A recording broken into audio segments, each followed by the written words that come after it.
அனைவருக்கும் வணக்கம். நேற்றைக்கு திருப்பரங்குன்றத்துல நடந்த அந்த தீபம் ஏற்றக்கூடிய நிகழ்வு, அது சம்பந்தமா சமூக வலைதளங்கள் எல்லாம் பல்வேறு பதிவுகள் வருது. பல பேர் பேசுறாங்க. சங்கிகள் கலவரத்தை ஏற்படுத்துறாங்க, பிரச்சனையை உண்டு பண்றாங்க, மத மோதலை தூண்டுறாங்க அப்படின்னு திமுக கூட்டணியில் இருக்கக்கூடிய கம்யூனிஸ்ட், மதிமுக இவங்கெல்லாம் வந்து பல்வேறு பேட்டி கொடுக்கறத ஊடகங்கள்ல பாக்குறோம்.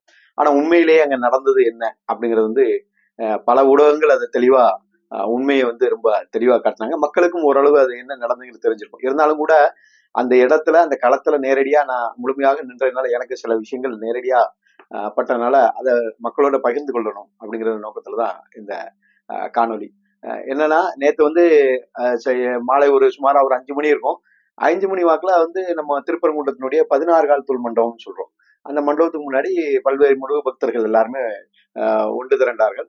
இந்து மண்ணினுடைய மாநில தலைவர் திரு காடேஸ்வர சுப்பிரமணியம் அவர்கள் தலைமையில அங்க எல்லாருமே பல்வேறு பகுதிகளில் இருந்து வந்திருந்த, குறிப்பாக மதுரையினுடைய சுற்று வட்டார பகுதிகளில் இருந்து வந்திருந்தக்கூடிய ஹிந்துக்கள், இப்ப ஆண்கள், பெண்கள், குழந்தைகள் எல்லாருமே ஒன்று திரண்டிருந்தாங்க.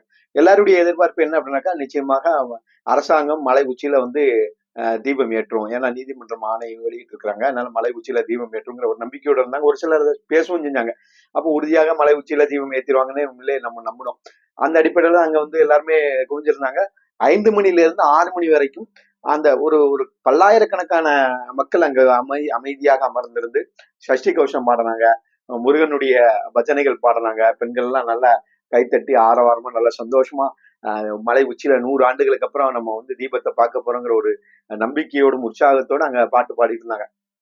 ஆனா நேரம் செல்ல செல்ல என்ன ஆயிடுச்சுன்னா, மேல உச்சியில வந்து ஒரு சில ஆட்கள் நின்றுட்டு இருந்தாங்க. அப்போ நிச்சயமா தீபம் ஏத்திடுவாங்கன்னு நம்பிக்கை இன்னும் கொஞ்சம் கூட மக்களுக்கு வர ஆரம்பிச்சது. ஆனா 5:45 6 மணி ஆகும்போது பார்த்தா மேல யாருமே இல்ல, ஆட்கள் இல்லாம போனாங்க. கீழே வந்து வழக்கமாக இவங்க இந்த மோட்ச தீபம் ஏற்றக்கூடிய இடத்துல ஏத்துவாங்களா இல்லையா, அந்த கார்த்திகை தீபம், அந்த இடங்கள்ல கூட்டம் அதிகமா இருக்க ஆரம்பிச்சது. மேல அந்த இடத்துல தீபம் ஏத்திட்டாங்க. 6 மணிக்கு தீபம் ஏத்திட்டாங்க.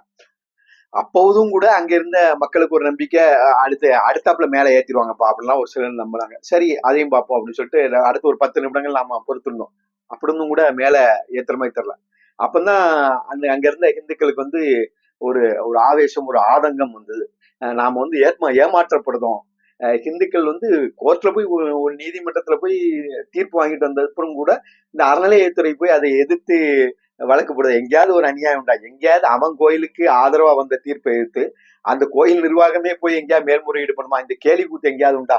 இங்கதானே இது மாதிரி தமிழ்நாடு அரசாங்கம் தானே இப்படி பண்ணுது. ஏன் நம்ம கோயில்கள்லாம் அரசாங்கத்தினுடைய கட்டுப்பாட்டுல இருக்கிறதுனால அரசாங்கமே இதுல மேல்முறையீடு பண்ணதை, இனி இவங்களை நம்பி பயம் இல்லை அப்படின்னு சொல்லி மக்கள் வெகுத்தெழுந்து கோயிலை நோக்கி, அந்த மலை உச்சியை நோக்கி போக ஆரம்பிக்கிறாங்க. இதுக்கிடையில இந்த இவங்க மூவ் ஆகிட்டு இருக்காங்க. இதுக்கிடையில நீதிமன்றத்துல இருந்து, உயர் நீதிமன்றத்துல இருந்து நம்முடைய வழக்கறிஞர்கள்லாம் போன் பண்றாங்க.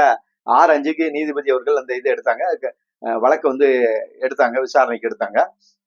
அறநிலையத்துறை மேல வந்து உச்சியில தீபம் ஏத்தல, அதனால மனுதாரர் கூட ஒரு 6 பேர், மொத்தம் 10 பேர் போய், மனுதார் 4 பேர் கூட 6 பேர் போய் 10 பேர் மேல போய் தீபம் ஏத்தலாம் அப்படின்னு சொல்லி உத்தரவு வந்திருக்கு. இது ஒரு நமக்கு ஒரு சந்தோஷமான தீர்ப்பு, ஒரு நியாயம் கிடைச்சிருக்கு அப்படின்னாங்க. உடனே இதுக்கிடையில அந்த கூட்டம் வேற அங்க கோயில் உச்சியை நோக்கி போடுது. உடனே நாம போறோம் அந்த கூட்டத்தை போய், இவங்க ஏதாவது இவங்க தள்ளுமுள்ளாயிடக்கூடாது அப்படிங்கிறதுக்காக. ஏன்னா இதைத்தான் காவல்துறை எதிர்பார்க்குது, ஏதாவது ஒரு பிரச்சனை வரணுங்கிறதான் எதிர்பார்க்கறதுன்னு நமக்கு அங்குள்ள சூழ்நிலையை பார்த்தாலே தெரிஞ்சு. உடனடியாக நானும் போனேன். நம்முடைய இந்து மண்ணினுடைய மாநில அமைப்பாளர் திரு ராஜேஷ் அவர்கள் இந்த 16 கால் தூண் மண்டபத்துக்குள்ள பேரிகார்டு போடுறாங்க. பேரிகார்டை மக்கள் காவல்துறையினுடைய பேரிகார்டை தள்ளிட்டு தடுப்புகளை உடைச்சிட்டு ஒரு சிலர் உள்ள தாண்டி போயிட்டாங்க. அப்ப மற்றவங்களை நாம அமைதிப்படுத்துறோம். நம்முடைய இந்து மண்ணினுடைய மாநில அமைப்பாளர் ராஜேஷ் அவர்கள் வந்து காவல்துறையில ஒளிபெருக்கி வாங்கி, ஏன்னா கூட்டம் இங்க பேசுறது பின்னாடி இருக்கிறவங்களுக்கு கேட்காது, பல்லாயிரக்கணக்கான மக்கள் நிக்காங்க. அப்ப காவல்துறையினுடைய ஒளிபெருக்கி வாங்கி, நமக்கு இப்படி ஒரு தீர்ப்பு வந்திருக்கு, 10 பேர் போய் மேல ஏத்தலாம்னு சொல்லியிருக்காங்க, நல்ல ஒரு தீர்ப்பு வந்திருக்கு, நல்ல முருகன் அருள் புரிஞ்சிருக்காங்க, நாமளே அதை வந்து எந்த இடையூறும் செய்யக்கூடாது, நம்மளுடைய நோக்கம் தீபம் ஏத்துறது தானே, அப்ப நாம இங்க இருந்து கொஞ்சம் தள்ளி போவோம், பழைய இடத்துல அந்த 16 கால் தூள் மண்டபத்தை அங்க தள்ளி முதல்ல எங்க இருந்து கிளம்பணுமோ அந்த இடத்துல வெயிட் பண்ணுங்க, அங்க இருந்து நம்ம உச்சியில தீபம் ஏத்துற பார்ப்போம், நல்ல சூழ்நிலை வரும் நம்பிக்கையோட சொன்னோன்னு அவர்களும், அந்த கூட்டத்துல வந்தவங்களும் சரி அப்படின்னு சொல்லி கலைஞ்சு போனாங்க. எந்த கூட்டத்திலையும் இப்படி ஒரு வார்த்தை சொல்லி ஒரு நபர் சொல்லி கலைஞ்சு போறதுதான் சரித்திரமே கிடையாது. ஆனா அங்க இருந்த கூட்டம் கலைஞ்சு அவர்கள் பழைய இடத்துக்கே போனாங்க. காரணம் என்னன்னா, யாரும் வந்தவங்களுடைய நோக்கம் கலவரம் செய்யறதோ, யாரையும் அடிக்கிறதோ அல்லது வந்து பிரச்சனையை ஏற்படுத்துறதோ அவங்களுடைய நோக்கம் இல்ல. தீபம் ஏத்தணும், அதை பார்க்கணும் அப்படிங்கிறது அந்த கூட்டத்தினுடைய நோக்கமாக இருந்தது, லட்சியமாக இருந்தது. அதனால சரி, நீதிமன்ற உத்தரவு வந்திருக்குது, நமக்கு ஒரு நம்பிக்கை வந்திருக்குது, நாமளே அதை வந்து ஏதாவது பிரச்சனை பண்ணி கெடுத்துடக்கூடாது அப்படின்னு ஒரு உயர்ந்த நோக்கத்தோட தான் இந்துமணியினுடைய மாநில அமைப்பாளர் ராஜேஷ் அவர்கள் அந்த கூட்டத்திட்ட பேசுறாங்க. கூட்டமும் அதை ஏற்றுக்கொண்டு அவங்க அவங்க எடுத்து போயிட்டாங்க. அடுத்து பாத்தீங்கன்னா இதுல இருந்து இந்த இந்த காவல் தடுப்புகளை மீறி உடைச்சு போன ஒரு சிலர் அங்க கோயிலுடைய சன்னதி முன்னாடி அங்க வாசல் முன்னாடி அங்க தடுத்து நிறுத்தப்பட்டிருந்தாங்க. அவங்க கிட்டையும் போய் நாம பேசுறோம், நல்ல ஒரு சூழ்நிலை வந்திருக்கு, நாம கொஞ்சம் பொறுமை காக்கணும், அவசரப்பட வேண்டாம், உணர்ச்சி வசப்பட வேண்டாம் அப்படின்னு அந்த கூட்டமும் கூட அதை ஏற்றுக்கொண்டது. அதுக்கப்புறம் அந்த மலை உச்சிக்கு ஏறக்கூடிய அந்த பழனி ஆண்டவர் கோயில்னு சொல்றாங்க, அந்த அந்த அந்த தெருவனுடைய முனை அந்த கார்னர்ல ஒரு பெரிய பெருங்கூட்டம், பெருந்திரளான கூட்டம் நிக்குது. அவங்க எல்லாருமே காவல்துறையினுடைய அடக்குமுறையை எதிர்த்து கோஷம் போட்டுட்டு இருக்கிறாங்க. இவ்வளவு தூரத்துக்கு நீதிமன்ற உத்தரவு கொடுத்ததுக்கு அப்புறமும் கூட காவல்துறை வந்து ஏன் ஏத்தல அப்படின்னு சொல்லி அங்க பெரிய ஒரு மக்கள் திரண்டிருக்காங்க.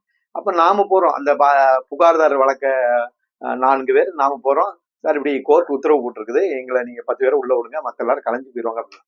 ஆனா காவல்துறை வேணும்னே திட்டமிட்டு அதெல்லாம் உள்ள விட முடியாது, எங்களுக்கு ஆர்டர் காப்பி கைக்கு வரணும் அப்படின்னு நேரத்தை கடத்தினாங்க. நேரத்தை கடத்தினதனுடைய நோக்கம் என்னங்கிறது நமக்கு இன்னைய வரைக்கும் தெரியல. அவர்கள் வேற ஏதாவது பிரச்சனை உருவாகட்டும்னு காத்திருந்தாங்களாங்கிறது கூட நமக்கு புரியல. ஆனா அந்த சூழ்நிலையை புரிந்து கொண்டதுக்கு அப்புறம் அந்த கூட்டம் மெல்ல மெல்ல ஆதங்கத்துக்கு உச்சிக்கு செல்லும் போது நம்முடைய இந்து முன்னணியினுடைய மாநில பொதுச் செயலாளர் கிஷோர்குமார் அவர் அந்த சூழ்நிலை மாறுவதே புரிஞ்சு, காவல்துறை எதாவது எதிர்பார்க்குது, இவங்க ஏதாவது உணர்ச்சி வசப்படணும், ஏதாவது வெகுண்டெழணும், அதை மையமா வச்சு நம்ம இவங்களை வந்து லத்தி சார்ஜ் பண்ணலாம் அல்லது எதாவது பண்ணலாம் அப்படிங்கிற நோக்கத்துல இருக்கிறத புரிஞ்சுக்கிட்டு கிஷோர்குமார் அவர்கள் அந்த கூட்டத்தில் பேசுறாங்க, தயவு செய்து எல்லாம் கலந்து போங்க, சிஐபி போலீஸ் வருது, சிஎஸ்எஃப் போலீஸ் வந்ததுக்கு அப்புறம் நாம வந்து உள்ள போயிருவாங்க, அந்த 10 பேர் உள்ள போவாங்க, தயவு செய்து எல்லாம்.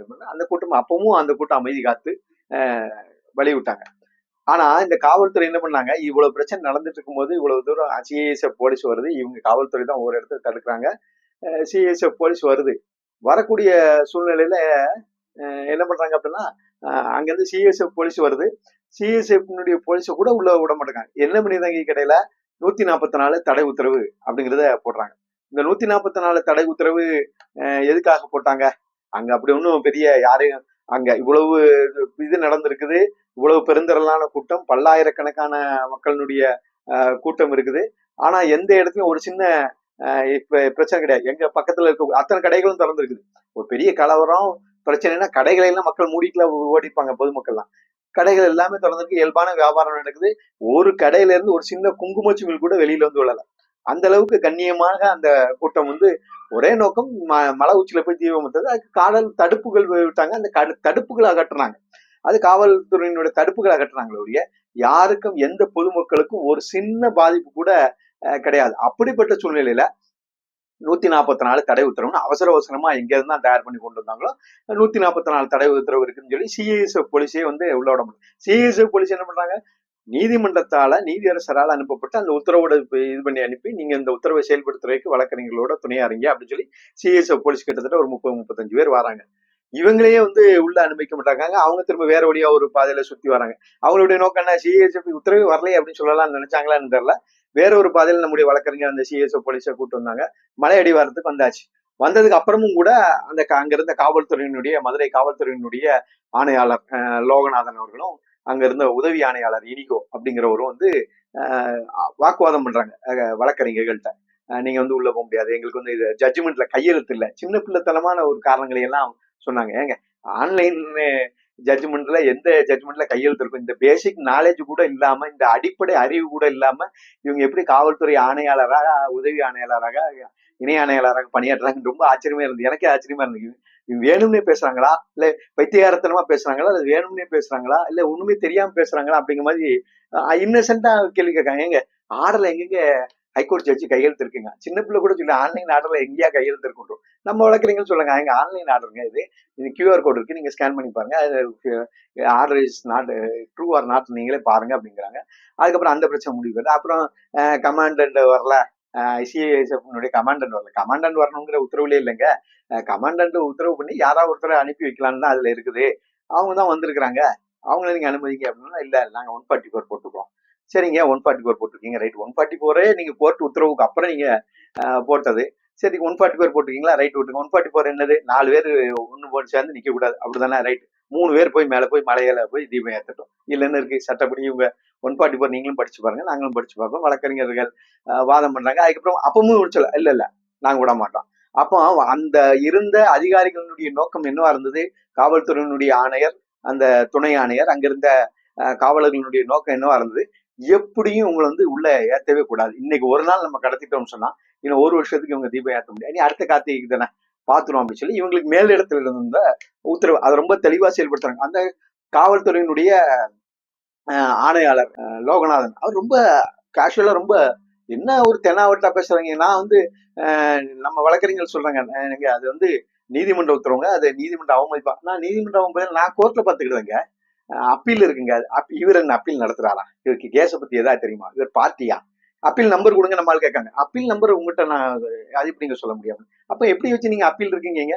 அப்பீல் போட்டவங்க வந்து நிக்கணும். அப்பீல் போட்டது யார் அறநிலையத்துறை போட்டிருக்கா அவங்க வந்து சொல்லட்டும் அப்பீல் இருக்கு, அப்பீல் நம்பர் இருக்குன்னு சொல்லட்டும். நீங்க யாருங்க போலீஸ் சொல்றீங்க அப்படின்னு கேட்டா பதில சொல்லணும். இல்லைங்க போகக்கூடாது அப்படிங்கிறது ரொம்ப தெளிவா இருக்கும். அவங்களுடைய ஒரே நோக்கம் நேத்து எந்த சூழ்நிலையும் இவங்களை வந்து மேல விடக்கூடாது அப்படிங்கிறது இந்த அரசாங்கத்தினுடைய உத்தரவு. மு.க.ஸ்டாலின் அரசாங்கத்தினுடைய உத்தரவு. அதுல ரொம்ப தெளிவான அப்பவும் நாம சொல்றோம் எங்க சிஐஎஸ் போலீஸ் வந்து நான் 144 போட்டிருக்கோம், கலெக்டர் போட்டிருக்கிறாரு. இதே மீறி நீங்க வந்து எங்க நின்னீங்கன்னு சொன்னா சிஐஎஸ்எஃப்லையும் சேர்த்து நாங்க கைது பண்ணுவோம் அப்படின்னு சொல்லி இந்த காவல்துறையினுடைய ஆணையாளர் லோகநாதன் சொல்றாரு. என்ன தெனாவட் பாருங்க, மத்திய மத்திய காவல் படை நாங்க காவல் படையவே கைது அப்ப நம்ம வக்கீல் கேட்காங்க ஏங்க இவங்களை கைது பண்ணுங்க உங்க போலீஸ் 4 பேருக்கு மேல நிக்கீங்களே அதுவும் அப்ப 144 வராதா அப்படின்னு கேட்டாங்க. அதுக்கு ஒன்னும் அவர் பதில் சொல்லுது. பைத்தியகாரத்தனமான சின்ன பிள்ளைத்தனமான கேள்விகளை எழுப்பி எப்படியாவது நேரத்தை கடத்தணும், அந்த கும்பலை வந்து ஆத்திரமடைய செய்யணும். உண்மையிலே அவரு அந்த லோகநாதன் பேசுறதை பார்த்தோன்னே அவ்வளவு தெனாவட்டா அவரு நீதிமன்ற உத்தரவை மதிக்காம அங்க வந்திருந்தவங்களையும் ஒரு பொருட்டா நினைக்காம சிறுமப்படுத்துற மாதிரி ரொம்ப கேஷுவலா அசால்ட்டா ஹேண்டில் பண்ற மாதிரி அவர் வந்து பேசும்போது நமக்கே அவர் மூஞ்சில ஒரு குத்து குத்தலாமான்னு தான் தோணும். ஆனா நம்ம இயக்கம் நம்மளை அப்படி வளர்க்கல, நம்ம வந்து பண்பட்டு வளர்த்துருக்கோம். சாதாரண மக்கள் மாதிரி இல்லை, நாம வந்து ஒரு இயக்கத்துல ஒரு பொறுப்புல வர்றோம். அங்க இருந்த 10 வழக்கறிஞர்களும் கூட ரொம்ப பண்பட்டவர்கள், நம்ம ரொம்ப முதிர்ச்சியானவர்கள். அவங்க வந்து அப்படி ஒரு காரியத்தை சேர்த்தோம் அதுங்கிற நான் தைரியத்துல பேசினாரான்னு தெரியல.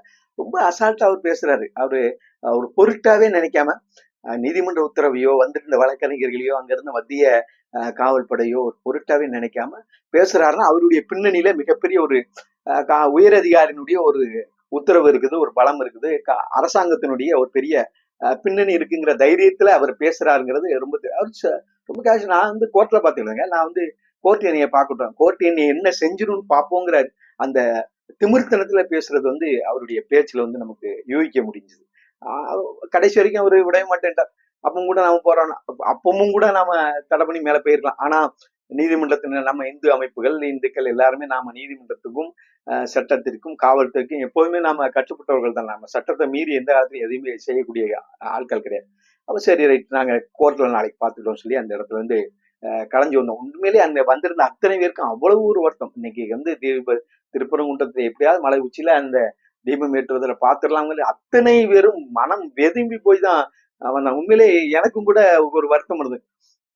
அந்த முதல் 2 இடத்துல 3 இடத்துல நாம வந்து அந்த வந்த கூட்டத்தை வந்து நாம வந்து தடுத்திருக்கலாம விட்டுருந்தா கூட அவங்க அடிச்சு மேல போயிருப்பாங்க. ஆனா நமக்கு என்ன நோக்கம், காவல்துறை வந்து அதுல ஏதாவது ஒரு பிரச்சனையை உண்டு பண்ணணும்னு நினைக்காங்க. அது நம்ம யூகிக்க முடிஞ்சது. அதனாலதான் நாம அந்த கூட்டத்தை வந்து நம்ம கண்ட்ரோல் பண்ணோம். அப்படி போயிருந்தா கூட அந்த ஒரு 50-100 பேர் காவல்துறையெல்லாம் தடுப்பெல்லாம் மீறி போயிருப்பாங்க. ஏன்னா அப்படி ஒரு உணர்ச்சி மிக்க கும்பல் தான். ஆனா அந்த உணர்ச்சி மிக்க கும்பல் கூட கட்டுக்கோப்பான கட்டுப்பாடான இருந்தனால அந்த அவங்க வந்து அதை கேட்டு நின்னாங்க. நம்ம கூட அது ஒரு வருத்தம் தான். அப்படி போட்டிருந்தா கூட விட்டுருக்கலாமோன்னு தோணுச்சு. ஆனா நாம நீதிமன்ற உத்தரவை இந்த அரசாங்கம் செயல்படுத்தும். ஏன்னா 10 பேர் போலாம்னு சொல்லியாச்சு, செயல்படுத்தும். அப்படி ஒரு நல்ல ஒரு காலம் கணிஞ்சு வரக்கூடிய சூழ்நிலையில நம்ம அதை கெடுத்துடக்கூடாங்கிற நோக்கத்தை தான் அந்த கூட்டத்தை நாம கட்டுப்படுத்தணும். ஆனா இந்த அரசாங்கம் இன்னைக்கு இருக்கக்கூடிய தமிழ்நாடு அரசாங்கம் அதை நீதிமன்ற உத்தரவுலாம் என்னை தூக்கி நான் குப்பையில தூக்கி போட எதை பத்தி நான் கவலையப்பட மாட்டேன். எனக்கு நோக்கம் சிறுபான்மையினுடைய ஓட்டு, முஸ்லிம்களினுடைய ஓட்டு, அதை நான் பார்ப்பேன். அதுக்காக நான் எந்த எக்ஸ்ட்ரீம் லெவலுக்கும் இந்த அரசாங்கம் போகுங்கிறது உண்மையிலேயே நேத்தான் பார்த்தேன். இந்த வரலாற்று பாடங்கள்ல எல்லாம் நாம பார்த்திருப்போம். முகலாயரனுடைய ஆட்சியில அவுரங்கசீப்பினுடைய ஆட்சியில வந்து இந்துக்கள் வந்து கொடுமைப்படுத்தப்பட்டார்கள், இந்துக்களுக்கு வரி விதிக்கப்பட்டது, இந்துக்களினுடைய ஆலயங்கள்லாம் இடிக்கப்பட்டது, இந்துக்கள் மிக கொடுமைப்படுத்தப்பட்டார்கள்லாம் அவுரங்கசீப் ஆட்சியை பத்தி நம்ம படிச்சோம். உண்மையில ஆனா அவுரங்கசீப்லாம் நான் நேர்ல நம்ம பார்த்ததே கிடையாது. ஆனா நேத்து தான் அவுரங்கசீப்பினுடைய வடிவத்துல மு.க.ஸ்டாலினை பார்த்தேன். அவுரங்கசீப் இப்படிதான் இருந்திருப்பாரோ அப்படிங்கிற எண்ணக்கூடிய வகையில மு.க.ஸ்டாலின் அரசாங்கம் அவர்களுடைய அந்த நேற்று செயல்பாடு வந்து இருக்குது. ஏன்னா இன்னைக்கு அரசாங்கம் வந்து அறநிலையத்துறையை கையில வச்சுட்டு நம்ம கோயில்கள் எல்லாம் வச்சிருக்கு. கோயில் மேல போய் அறநிலையை போய் தீபம் ஏற்றி இருந்தா இந்த பிரச்சனையே வந்திருக்காது. இத்தனை மக்கள் திரண்டிருக்கவே மாத்துறாங்களா? இவ்வளவு தூரத்துக்கு மக்கள் ஆதங்கப்பட வேண்டிய அவசியம் இல்லையே. கோர்ட் உத்தரவு வந்தாச்சு. அந்த கோர்ட் உத்தரவு வச்சு அறநிலையத்துறை போய் மேல போய் தீபம் ஏற்ற வேண்டியதானே. அப்ப இவர்களுடைய நோக்கம் என்ன?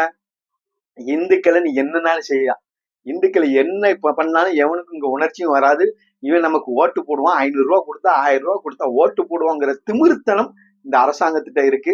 உண்மையிலேயே இந்த அவுரங்கசீப்பினுடைய நிழலாக இருக்கக்கூடிய அவுரங்கசீப்பினுடைய வடிவமாக நாம் காணக்கூடிய இந்த மு.க.ஸ்டாலினுடைய அரசாங்கம் தமிழகத்திலிருந்து தூக்கி எறியப்பட்டால்தான் இந்து ஆலயங்களுக்கும் இந்து உரிமைக்கும் விடிவு காலம் கிடைக்கும். அதை நாம் சிந்திக்க வேண்டும். நன்றி, வணக்கம்.